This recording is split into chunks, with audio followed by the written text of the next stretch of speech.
कशालाही ढुंग करताय. राहुल गांधी पुण्यात येत आहेत, तुम्ही स्वागत नाही करणार का? कारण तुमच्या मित्र पक्षातल्या आमदारांनी त्यांच्या स्वागताचे शहरात बॅनर लावले, त्याची चर्चा सध्या सुरू आहे रोहित पवारांनी.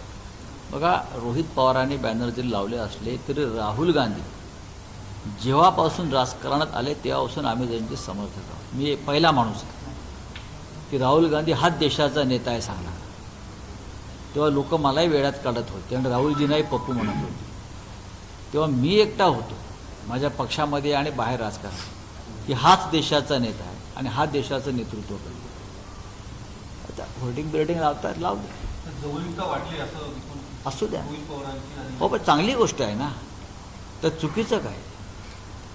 ते काँग्रेसमध्ये जातील अशी चर्चा. कोण नाही, रोहित पवार असं काही नाही. म्हणून त्यांची जवळीक वाढ. असं राहुल गांधींच्या या सगळ्या कार्यक्रमाची गास्ती भाजपने घेतली का म्हणावं लागेल? कारण अहो, भाजप हा जो आहे हा डरपोक लोकांचा पक्ष आहे.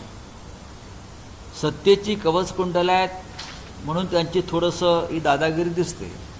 ज्या दिवशी सत्ता जाईल त्या दिवशी 90% भाजपा बिळात गेलेला असेल. वर्षभर बाहेर पडणार नाहीत ते घरात. भारतीय जनता पक्षाला तुम्ही फार शूर पक्ष किंवा राष्ट्रभक्त पक्ष मानून फार चूक करता.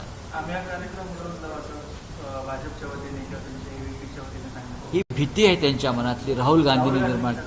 व राहुल गांधीविषयी भीती आहे. उधळून लावणार म्हणजे का उधळून लावणार? ते विद्यार्थ्यांशी बोलतात म्हणून उधळून लावणार आहेत का? राहुल गांधींचा कार्यक्रम उधळून लावण्याची भाषा जर कोणी करत असेल तर तो दहशतवाद आणि अशा प्रकारची भूमिका घेणाऱ्यांवरती पुणे पोलीस आयुक्तांनी कठोर कारवाई केली पाहिजे. राहुल गांधी या देशाचे विरोधी पक्षनेते आहेत.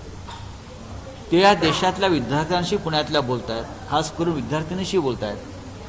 नारी शक्ती वंदना नावाचं बिलावर तुम्ही सातत्यानं आम्हाला आव्हान देत आहे आणि नारी शक्ती जमते आहे राहुल गांधींच्या स्वागताला, त्यांच्याशी संवाद करायला, आणि तुम्ही तो कार्यक्रम उधळून लावायच्या गोष्टी करताय.